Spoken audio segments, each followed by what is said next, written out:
नमस्कार दोस्तों, स्वागत है आप सभी का आपके अपने यूट्यूब चैनल एजुकुलम पर। मैं प्रदीप कुमार स्वागत करता हूं आप सभी का। दोस्तों, आज हम यहां जीन पियाजे के संज्ञानात्मक विकास की चर्चा करेंगे। तो चलिए दोस्तों शुरू करते हैं। तो दोस्तों, यदि आप हमारे चैनल पर नए हैं तो सब्सक्राइब कर लीजिए हमारे चैनल को और पास में ही लगे बेल आइकन को प्रेस कर दीजिए ताकि हमारे वीडियो की इन्फॉर्मेशन आप तक पहुंच सके। तो चलिए शुरू करते हैं दोस्तों। तो संज्ञानात्मक विकास का जो सिद्धांत है वो जीन पियाजे के द्वारा दिया गया है। और दोस्तों, यह सिद्धांत हमारा है जो हमारे टीचिंग के जितने भी एग्ज़ाम होते हैं सभी एग्ज़ाम में ये जो है इससे कोई ना कोई क्वेश्चन बनता ज़रूर है, एक या दो क्वेश्चन बनते ज़रूर हों। चाहे वो सीटेट का एग्ज़ाम हो या यूपी टेट का या अदर भी जितने टेट होते हैं या केवीएस एनवीएस ऐसा कोई भी एग्ज़ाम हो, उसमें जो है क्वेश्चन पूछे ही जाते हैं इससे। तो दोस्तों, जीन पियाजे जो है ये स्विट्ज़रलैंड देश के निवासी थे। तो दोस्तों जो है कभी कभी जो हमारे मनोवैज्ञानिक हैं उनके देश का नाम भी पूछ लेता है। तो यह जो है जीन पियाजे स्विट्ज़रलैंड देश के निवासी थे और ये वहाँ पर जो है मनोचिकित्सक थे। और दोस्तों, इनको बाल मनोविज्ञान का जनक भी माना जाता है, यानी कि जो जीन पियाजे हैं इनको बाल मनोविज्ञान का जनक माना जाता है, यानी कि चाइल्ड साइकोलॉजी फादर। और इनका जो सिद्धांत है इसको जो है विकासात्मक अवस्था का सिद्धांत भी कहते हैं, क्योंकि इन्होंने बताया कि जो हमारा विकास होता है उसमें अवस्थाओं यानी कि जो अवस्थाएं होती उस पर इन्होंने विशेष ही जोर दिया। इन्होंने अवस्थाओं पर विशेष जोर दिया, इसलिए इनके सिद्धांत को विकासात्मक अवस्था का सिद्धांत कहते हैं। बताया कि जो है एक विशेष आयु में या एक विशेष अवस्था में ही बालक जो है एक पर्टिकुलर चीज़ को सीख सकता है, तो इसलिए ये जो है सिद्धांत का यह उपनाम है। और जीन पियाजे जो थे वो ज्ञान मीमांसक यानी कि जो है रेडिकल कंस्ट्रक्टिविस्ट थे, यानी कि जो है इन्होंने संज्ञानात्मक जो संज्ञान है या हमारा जो ब्रेन है उसको लेकर के जो है इनका जो है सिद्धांत जो है रहा। इन्होंने बताया कि जो बालक होता है वो बालक जो है नन्हे वैज्ञानिक की तरह होते हैं, यानी उन्होंने बताया कि जो बालक है वो समाज में तो रहेगा लेकिन जो है समाज में रहकर अपने ज्ञान का निर्माण स्वयं से करेगा। कोई भी चीज़ है तो उसका निर्माण वह स्वयं ही करेगा, इसलिए इन्होंने जो है बालकों को नन्हे वैज्ञानिक कहा। और बताया कि बालक जो होता है हमेशा सृजनशील होता है, क्रिएटिव होता है, वो जो है कुछ ना कुछ जो है मतलब सीखता रहता है, वो जो है उसकी जो है धारणा अपने दिमाग में खुद से ही बनाएगा। इन्होंने अपने जो सिद्धांत है उसमें इन्होंने जो है एक बात पर और जोर दिया। इन्होंने बताया कि जो है बालक में जो भाषा होती है भाषा का विकास जो है मतलब बाद में होता है विचार से, अर्थात जो है विचार है जो है विचार पहले आएगा जो है बालक के ब्रेन में और उसके बाद ही बालक कुछ बोलेगा, यानी कि जो है भाषा जो है बाद में डेवलप होगी और विचार जो है उसका पहले आएगा। इनका सिद्धांत ही है जो है संज्ञानात्मक विकास का सिद्धांत। तो दोस्तों, जो विचार है हमारा वो संज्ञान से ही हमारे संबंधित है। तो जो है विचार जो है बालक के जो है ब्रेन में जो है पहले आएगा, फिर उसके बाद में वो जो है भाषा या शब्दों का प्रयोग करेगा। इन्होंने और जो है इन्होंने अवस्थाओं पे तो विशेष जोर दिया ही दिया। तो इसलिए जो है ये कहते हैं कि जो विकास हमारा होता है वो अनियमित होता है, यानी कि जो है किसी अवस्था में ज़्यादा हो रहा है किसी में कम हो रहा है। तो इन्होंने बताया कि विकास जो है एक सीधी रेखा में नहीं होता, यानी कि जो है एक निश्चित दर से या एक निश्चित रेट से नहीं होता है। विकास अलग अलग अवस्थाओं में अलग अलग ढंग से होता है। तो इनका जो है विकास अनियमित, इनके अनुसार विकास अनियमित होता है। इन्होंने बताया कि बालक जो है एक निश्चित आयु में ही एक पर्टिकुलर चीज़ को सीखेगा, अर्थात जब वो किसी चीज़ को सीखने के लिए परिपक्व होगा तभी जो है उसको सीख पाएगा। अर्थात इनके अनुसार विकास जो है स्तरों में होता है, जो है कई स्तर होते हैं। तो इन्होंने अपने विकास के 4 प्रमुख अवस्थाएं जो है बताई हैं, या जो है 4 जो है मुख्य जो है बिंदु हैं उनको रखा है। दोस्तों, इन्होंने जो है 4 प्रमुख अवस्थाएं तो बताई ही बताई हैं और उसके साथ ही 4 जो है प्रमुख जो है बिंदु उन पर जो है इन्होंने ज़्यादा ध्यान दिया है। वो हमारे बिंदु हैं, जैसे पहला है परिपक्वता यानी मैच्योरेशन, दूसरा है अनुभव एक्सपीरियंस, तीसरा है हमारा सोशल इंटरेक्शन, चौथा है हमारा इक्विलिब्रेशन यानी साम्यावस्था। दोस्तों, इनके अनुसार जो है बालक जब परिपक्व होगा, यानी कि एक निश्चित अवस्था में जब वो परिपक्व होगा तभी किसी निश्चित चीज़ को जो है पाएगा। इनके अनुसार दोस्तों बालक जो है एक निश्चित आयु में मैच्योर होगा, यानी एक जब उसकी एक निश्चित आयु हो जाएगी, जैसे कि एक छोटा बालक है 5 साल का, तो जो है उसकी मांसपेशियाँ इतनी मजबूत नहीं हो जाएंगी कि जो है वो कोई ऐसी एक्सरसाइज या ऐसा कुछ करने लगे। छोटा बालक तो छोटा ही रहेगा। तो इनके अनुसार है कि जब बालक एक निश्चित आयु में मैच्योर होगा तभी जो है किसी काम को कर पाएगा। और दूसरा इनका जो है एक मुख्य बिंदु था वो था अनुभव, एक्सपीरियंस। इनके अनुसार बालक जो है अपने अनुभव जो है खुद बनाता है, इस पर भी इन्होंने ज़्यादा से ज़्यादा जोर दिया, अनुभव पर। अगला बिंदु है सोशल इंटरेक्शन, यानी कि जो बालक जो है समाज से जो है क्या रिएक्शन करता है, क्या जो है सीखता है। तो दोस्तों इस पर जो है ज़्यादा इन्होंने जोर नहीं दिया। इस पर जो है वाइगोत जो वाइगोत्स्की हैं, लेव वाइगोत्स्की, उन्होंने जो है सामाजिक अनुभव या सामाजिक इंटरेक्शन है उस पर ज़्यादा जोर दिया। लेकिन इन्होंने बताया कि बालक जब समाज में रहेगा तो समाज से जो है सीखेगा, तो अपने ज्ञान का निर्माण जो है खुद करेगा। वो जो है रहेगा तो समाज के बीच में, लेकिन जो है ज्ञान का निर्माण है वो खुद से करेगा। और चौथा बिंदु जो है हमारा वो है साम्यावस्था। दोस्तों इसमें जो है बालक जो है अपने दिमाग में, उसके दिमाग में जो भी जो है वो सीखता है या चल रहा होता, तो जो है उसको जो है दिमाग को जो है अपने साम्य अवस्था में ज़रूर लाएगा, यानी कि अपनी जो इच्छाएं हैं, जो उसके मन में जो है बातें उठ रही हैं, उनको शांत करेगा। तो जो है उसका जो है जो ब्रेन है वो साम्य अवस्था में आ जाएगा। और इनके सिद्धांत में दोस्तों एक प्रमुख बिंदु और है स्कीम्स या स्कीमा, स्कीम्स या स्कीमा। तो दोस्तों स्कीमा जो है इनके अनुसार स्कीमा क्या है कि किसी वस्तु की मन में धारणा बना लेना।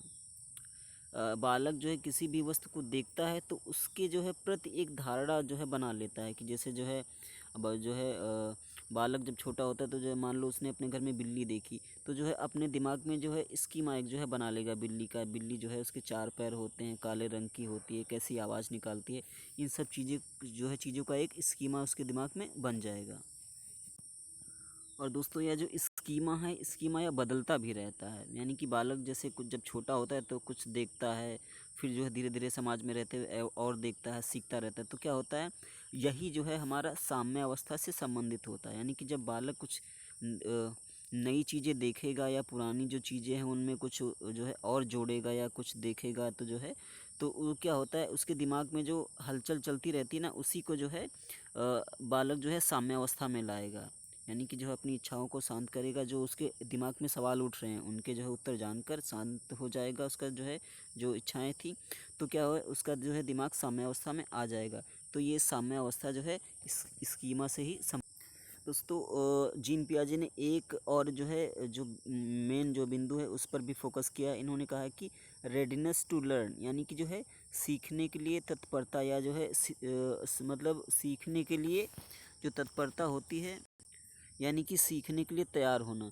तो दोस्तों इनके अनुसार जो है बालक यदि छोटा है यानी मैच्योर नहीं है, तो वो जो है मतलब जब तक उसकी एक पर्टिकुलर एज नहीं होगी, यानी कि वो सीखने के लिए अभी जो है रेडी ही नहीं है, यानी कि मैच्योर हुआ नहीं तो जो है सीखने के लिए रेडी नहीं है।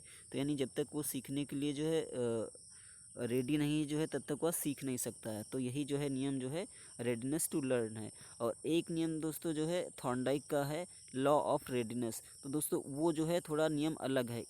इनका जो नियम है, इनका नियम ये कहता है कि जो है बालक जब तक मैच्योर नहीं है, यानी कि सीखने के लिए मैच्योर है ही नहीं, यानी कि वो रेडी है ही नहीं, तो वो कैसे सीख पाएगा। तो ये नियम अलग है। तो इनका जो ये बिंदु है रेडनेस टू लर्न, सीखने के लिए तत्परता, ये जो है थॉर्नडाइक के नियम लॉ ऑफ रेडनेस से जो है एकदम अलग है इनका नियम। तो दोस्तों इनका जो साम्यावस्था या जो हमारा चौथा बिंदु था उसको अब हम समझते हैं। तो जो साम्यावस्था या इक्विलिब्रेशन जो होता है वो जो है उसके दो भाग होते हैं, एक होता है अनुकूलन और संगठन। अनुकूलन मतलब एडॉप्टेशन, संगठन मतलब ऑर्गेनाइजेशन। दोस्तों फिर जो अनुकूलन या अडॉप्टेशन है हमारा, इसके भी जो है दो जो है सब पार्ट हैं। पहला होता है हमारा समायोजन, दूसरा होता है आत्मसात। तो दोस्तों जैसे कि इसमें आत्मसात, आत्मसात क्या होता है, आत्मसात यानी कि एसिमिलेशन। इसमें क्या होता है, बालक जब भी किसी नई चीज़ को देखता है या पहली बार उसके जो है जो जानकारी मिलती है उसको, इसमें दोस्तों जैसे कि बालक ने पहली बार, मान लो घर पे छोटा बालक है, उसने घर पे पहली बार बिल्ली देखी, तो उसने देखा कि जो है कोई काले रंग का जो है जानवर है और उसके जो है 4 पैर हैं, कान हैं, दो आँखें हैं। तो जो है ऐसा उसने देखा, तो उसने जो है पूछा, तो उसको बताया गया कि ये बिल्ली है। तो उसने जो है अपने दिमाग में ये स्कीमा जो है बना लिया। तो उसने दिमाग में स्कीमा बना लिया बिल्ली का, कि ऐसे रंग की होगी और सिर्फ 4 पैर होंगे। तो जो उसने पहली बार यह देखा और अपने दिमाग में इसको जो है एकत्रित कर लिया, तो यही क्या होता है आत्मसात। आत्मसात का मतलब होता है सीधे ग्रहण कर लेना या एसिमिलेशन। तो ये हमारा आत्मसात हो गया, आत्मसातीकरण। अगला दोस्तों है समायोजन या अकोमोडेशन। तो दोस्तों समायोजन या अकोमोडेशन में क्या होता है, जो आपका स्कीमा बना हुआ था उसमें आपने कुछ बदलाव कर दिया। कि जैसे कि बालक जो है बिल्ली के बारे में जान रहा था कि 4 पैर होते हैं, 2 आँखें, 2 कान और काला रंग होता है। मान लीजिए जो बालक थोड़ा और बड़ा होता है, उसने किसी दिन जो है कुत्ता देख लिया काले रंग का, तो अब वो समझेगा कि ये तो जो है बिल्ली है ना भाई, कुत्ता भी काला है, उसके भी जो है 4 पैर हैं। तो नहीं, उसको बताया गया कि जो है सिर्फ काले रंग की बिल्ली ही नहीं होती, सिर्फ जो है बिल्ली के ही 4 पैर या 2 आँखें नहीं होती हैं, मतलब ऐसे कुत्ता भी होता है। और फिर उसको बताया गया कुत्ते की जो है मतलब आवाज़ अलग होती है ना, उसको और कुछ बताया गया कि कुत्ता भी ऐसा होता है, औ और भी और भी जानवर ऐसे होते हैं। तो क्या हुआ, उसके दिमाग में जो चल रहा था कि जो है बिल्ली ऐसी होती है, तो फिर उसने क्या हुआ अपने स्कीमा में कुछ जो है परिवर्तन कर लिया कि नहीं नहीं, जो है सिर्फ 4 पैर की या काले रंग की बिल्ली ही नहीं होती, और भी कुछ जैसे कुत्ता या और भी जानवर हो सकते हैं। तो क्या हुआ, उसने जो है अपने स्कीमा में अपनी जो है पुरानी जानकारी थी उसमें कुछ बदलाव किया, उसमें और जोड़ा और उसको जो है सही किया, और जो उसके दिमाग में चल रहा था उसको एक जो है दिमाग में जो है साम्य अवस्था यानी कि जो संतुलित अवस्था में ले आया। यही क्या है हमारा एकोमोडेशन या साम्य अवस्था होता है। और दोस्तों ये जितने भी टॉपिक हैं एकोमोडेशन, एसिमिलेशन, स्कीमा, स्कीम्स, है ना, इस जो है सब पर जो है सीटेट और अदर एग्जाम जो है कुछ ना कुछ क्वेश्चन पूछा ज़रूर गया है। तो दोस्तों चलिए आगे हम जो है जीन पियाजे की 4 जो है बौद्धिक अवस्थाएं थी उनको जो है अब हम देखते हैं। तो इनकी 4 मुख्य अवस्थाएं हैं। पहली अवस्था है हमारी सेंसरी मोटर स्टेज यानी कि संवेदी गामक अवस्था। दोस्तों यह अवस्था जो होती है 0 से 2 वर्ष तक मानी जाती है। और दोस्तों इसमें क्या होता है, बालक जो है अपनी ज्ञानेंद्रियों के आधार पर काम करता है, यानी कुछ भी कार्य करेगा तो ज्ञानेंद्रियों आँख, कान, नाक, इनके आधार पर जो है सेंस, जो उसके सेंस है ना उनके आधार पर काम करेगा। इसीलिए दोस्तों इस अवस्था का नाम है संवेदी गामक, यानी कि संवेदी अंगों के आधार पर कार्य करेगा, इसलिए इसका नाम संवेदी गामक अवस्था या सेंसरी मोटर स्टेज यानी सेंसस के आधार पर कार्य करेगा। और इसमें क्या है, गत्यात्मक कौशल दिखाता है बालक, यानी कि जो है हाथ पैर जो है हिलाना, चलाना, इधर उधर थोड़ा जो है मूवमेंट करना, यह जो है गत्यात्मक कौशल होता है। और दोस्तों इसमें मेन पॉइंट और इस अवस्था में होता है वस्तु स्थायित्व का गुण। दोस्तों जब बच्चा एकदम छोटा होता है, यानी कि जब लगभग 7 से 8 महीने के बाद जब बालक हो जाता है, तब बालक को यदि कोई वस्तु दिखाओ और दिखाने के बाद हटा दो, तो जो है बालक उस वस्तु के लिए रोने लगता है। यानी कि 1 साल के पास पास आते आते बालक जो है वस्तु स्थायित्व का गुण उसमें आ जाता है। यानी बालक को पता चल जाता है कि यदि उसको कोई वस्तु दिखाई गई है और जो है वस्तु दिखाने के बाद हटा ली जाए, तो बालक को पता चल जाता है कि वो वस्तु यहीं कहीं है, यानी कि उसे छिपा दी गई है, लेकिन वस्तु स्थायी है, यानी वस्तु है। तो यही जो है वस्तु स्थायित्व का गुण है। और अगला, इस अवस्था में जो है बालक लक्ष्य निर्देशित व्यवहार दिखाता है, यानी कि जो है किसी चीज़ को पाने के लिए, जैसे बालक जो है बैठा हुआ है, उसको कुछ दिखाओ तो मतलब उसी जो है वस्तु को पाने की चेष्टा करेगा, यानी कि जो है उसका एक गोल होगा, ये जो है किसी वस्तु को पाने का। कोई भी वस्तु होगी उसको देखकर जो है वो अपना एक गोल बना लेगा कि वो उसको जो है वस्तु चाहिए, उसको देखकर रोने लगेगा।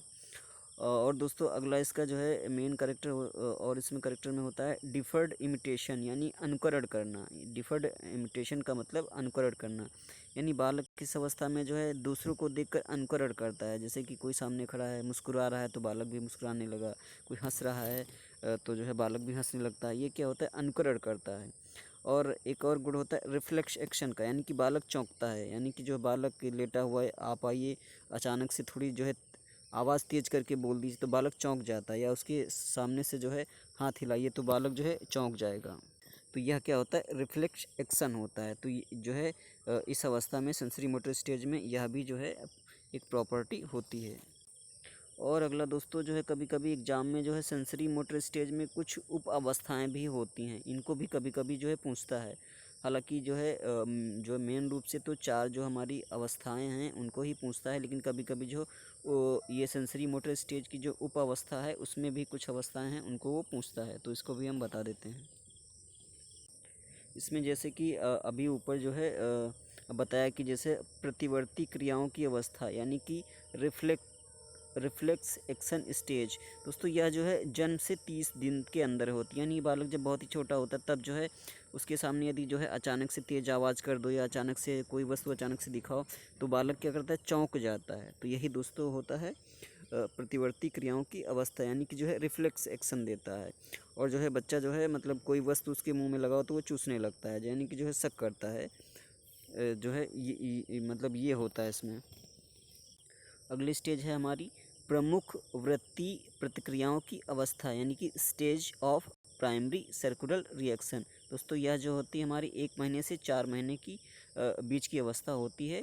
और इसमें क्या होता है, बालक जो है दोहराने की प्रवृत्ति करता है, यानी कि जो है कुछ भी काम हो यानी कोई भी एक्शन करो तो उसको जो है 2 बार करेगा, यानी कि इस अवस्था में जो है दोहराने की प्रवृत्ति को वह रखता है। और दोस्तों अगली हमारी जो संवेदीगामक अवस्था है उसकी जो सब स्टेज है हमारी वह है गौड़ वृत्ति प्रतिक्रियाओं की अवस्था, यानी कि stage of secondary circular reaction. दोस्तों यह हमारी जो है 4 से 8 महीने की बीच की होती है। दोस्तों जो ये उप अवस्था हैं ये सब जो है 0 से 2 वर्ष जो हमारी सेंसरी मोटर स्टेज है ना, उसी को जो है छोटी छोटी उप अवस्थाओं यानी जो है सब स्टेजेस में बांट दिया है। कभी कभी क्वेश्चन जो है डीपली भी पूछ लेता है, तो जो है मतलब उसकी भी जो है जानकारी यहाँ पर बता रहे हैं हम। तो इसमें क्या हो जाएगा, गौड़ वृत्ति प्रतिक्रियाओं की अवस्था में हो जाएगा उलटना पलटना, जानबूझकर मनोरंजन करना, यानी कि बालक ये एक्टिविटी करता है। अगली सब स्टेज है stage of coordination of secondary schemata. तो इसको जो है क्या हो जाएगा, हिंदी में हो जाएगा गौड़ स्कीमेटा के समन्वय की अवस्था।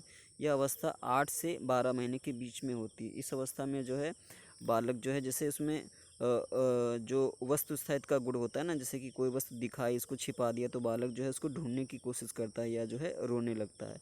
तो यही हमारा वस्तु स्थायित्व का गुण होता है। तो यानी कि इसमें खिलौना जो है बालक को दिखा दो फिर छिपा दो तो जो है वह उसके लिए रोने लगता है। अगली जो है हमारी सब स्टेज है stage of tertiary circular reaction, यानी तृतीय वृत्ति प्रतिक्रियाओं की अवस्था। यह अवस्था जो है 12 से 18 महीने के बीच में होती है। इस अवस्था में जो है बालक जो होता है वो वस्तुओं को ऊपर से गिराता है, यानी कोई भी वस्तु उसके पास रखी होगी तो उसको जो है बेड या वो जहाँ भी बैठा या लेटा होगा उस वस्तु को जो है ऊपर से जो है गिराने की कोशिश करेगा। तो यह जो है हमारी अवस्था होती है। तो दोस्तों हमारी जो अगली जो हमारी मेन स्टेज है वह है हमारी पूर्व संक्रियात्मक अवस्था, इंग्लिश में बोलेंगे प्री ऑपरेशनल स्टेज। दोस्तों यह हमारी 2 से 6 वर्ष होती है। देखिए पहले हमारी जो पहली अवस्था थी हमारी संवेदीगामक अवस्था वह 0 से 2 वर्ष थी। अगली अवस्था हमारी दूसरी हो जाएगी पूर्व संक्रियात्मक प्री ऑपरेशनल स्टेज, यह हमारी हो जाएगी 2 से 6 वर्ष, या जो है कहीं कहीं 2 से 7 वर्ष भी लिखा है, तो यह हमारी दूसरी अवस्था हो जाएगी।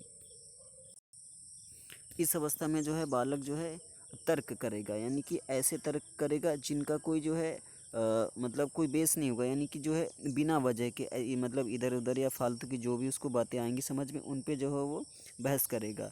इसको बोलते हैं ट्रांसडक्टिव रीजनिंग, यानी कि ऐसा जो है तर्क मतलब जिसका कोई कारण ना हो, जो भी देखेगा है ना उसके बारे में कुछ ना कुछ पूछने लगेगा।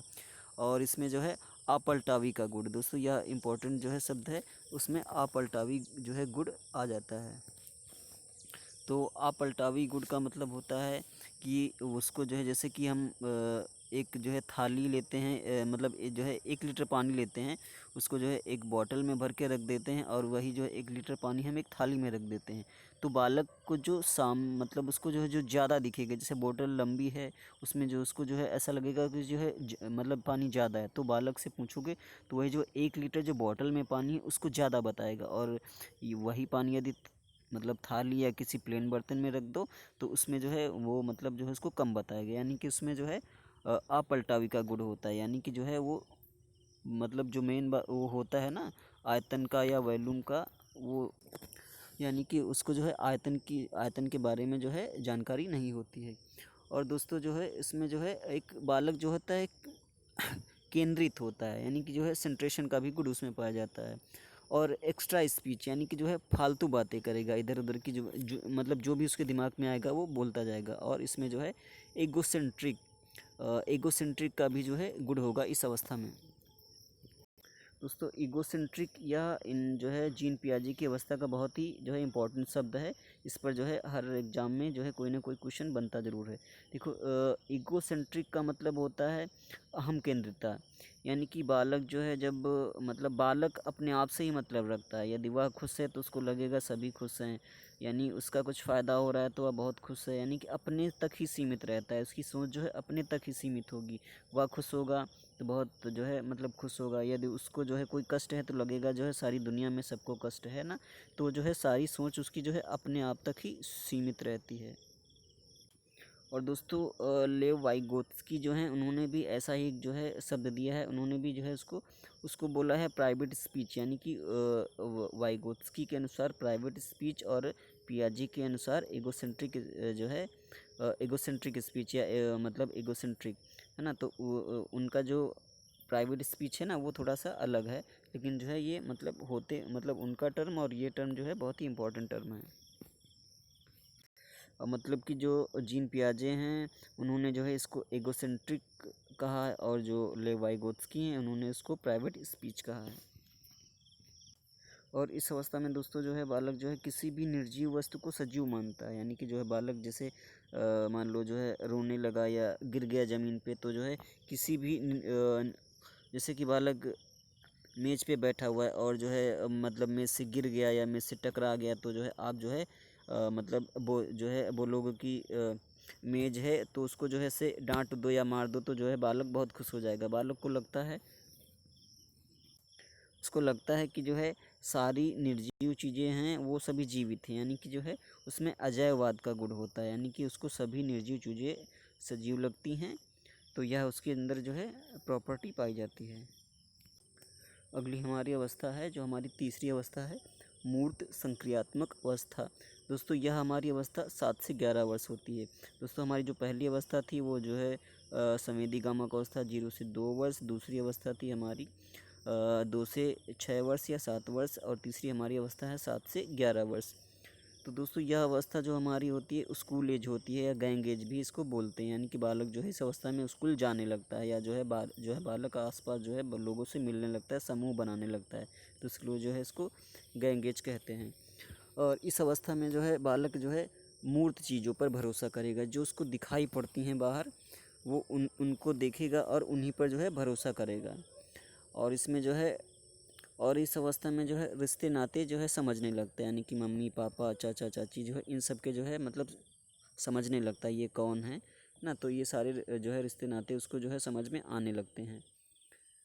और मतलब एक हिसाब से ऐसा कह लो कि उसमें जो है थोड़ी थोड़ी जो है मॉरलिटी जो है डेवलप होने लगती है, यानी कि जब वो रिश्ते नाते समझने लगता है तो जो है मॉरल जो है उसमें जो है मॉरल गुड भी आने लगते हैं। और अगले जो है हमारा जो मेन पॉइंट इसमें होता है,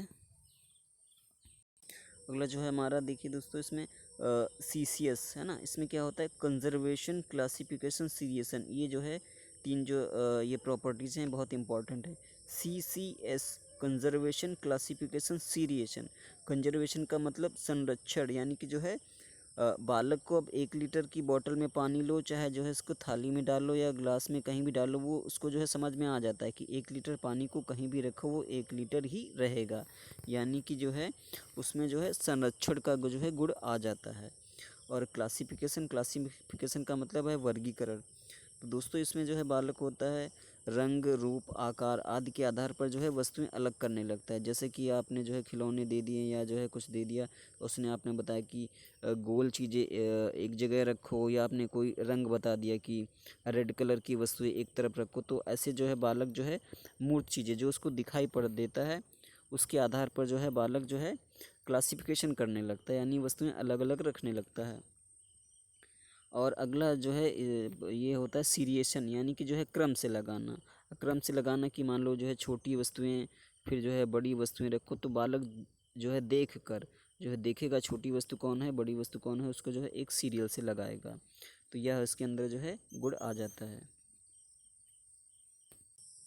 और दोस्तों जो है उसके अंदर एक जो है पलटावी का भी जो है गुण मतलब हो जाता है, यानी कि जो है उसको जैसे कि मतलब बताओ या दिखाओ जो है ये पानी है, पानी से बर्फ़ बन गया या बर्फ़ से फिर पानी बन गया, तो ये गुण जो है पलटावी का गुण उसके अंदर आ जाता है। और अगली अवस्था हमारी जो चौथी अवस्था है वह अवस्था है हमारी औपचारिक संक्रिया की अवस्था। दोस्तों यह अवस्था हमारी 11 वर्ष से एबव यानी 11 वर्ष के ऊपर की अवस्था होती है। औपचारिक संक्रिया की अवस्था यानी कि फॉर्मल ऑपरेशनल स्टेज।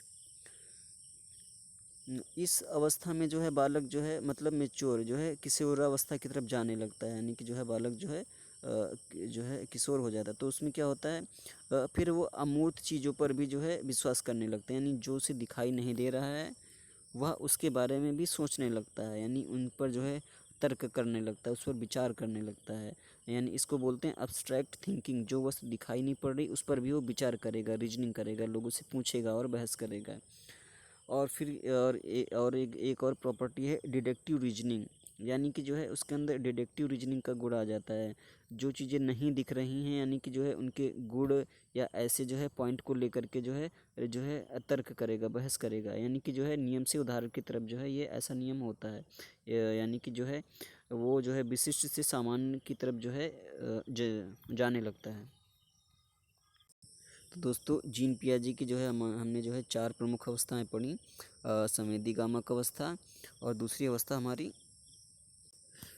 अवस्था पूर्व संक्रियात्मक अवस्था, और तीसरी अवस्था हमारी मूर्त संक्रियात्मक अवस्था, और चौथी अवस्था हमारी औपचारिक संक्रिया की अवस्था है। दोस्तों ये हमारी 4 जो है प्रमुख अवस्थाएं थी। और हमने और जो है और भी जो है इनके जीन पियाजे ने जिन जिन बिंदुओं पर फोकस किया जो है उनके बारे में हमने चर्चा की। और दोस्तों एक पॉइंट और है कि इनका जो नियम है उसका क्या उपयोग है। तो दोस्तों इनका नियम का उपयोग यह है कि बालक जो होता है बालक को शिक्षा उसकी आयु यानी कि वो बालक कितना बड़ा है उसी के अनुसार जो है उसको शिक्षा देनी चाहिए। ऐसा नहीं छोटा बालक तो जो है 5 साल का बालक है तो उसको जो है मैथ पढ़ाने लगे, जो है भाग गुड़ा जो है या ट्रिग्नोमेट्री पढ़ाने लगे ना, जो है इतने छोटे बालक को ऐसा नहीं करना। यानी कि जो बालक की आयु के अनुसार ही उसका जो है जो सिलेबस या जो पाठ्यक्रम है उसको रखेंगे, और जो है उसकी किताबें उसकी आयु के अनुसार ही होंगी, उसके आईक्यू लेवल को ध्यान में रखते हुए जो है बनाई जाएंगी। यानी कि जो उसका विद्यालय हुआ या जो है मतलब घर पर जो है जो उसके माता पिता अभिभावक होते हैं उनको कैसे उससे बात करनी, यह सब जो है उसकी जो उसका जो उसकी स्टेज है उसकी स्टेज के या उसकी मैच्योरिटी के अनुसार ही करनी चाहिए। और जो बालक होता है बालक को जो है जो टीचर है ना उसको जो है हेल्प करे, यानी कि जो है सुविधादाता बने, यानी कि उसको जो है हेल्प जो है दे और जो है उसको जो है मतलब खुद से कार्य करने के लिए प्रेरित करे। तो दोस्तों फिर मिलते हैं किसी जो है दूसरे वीडियो में, जो है तब तक के लिए धन्यवाद।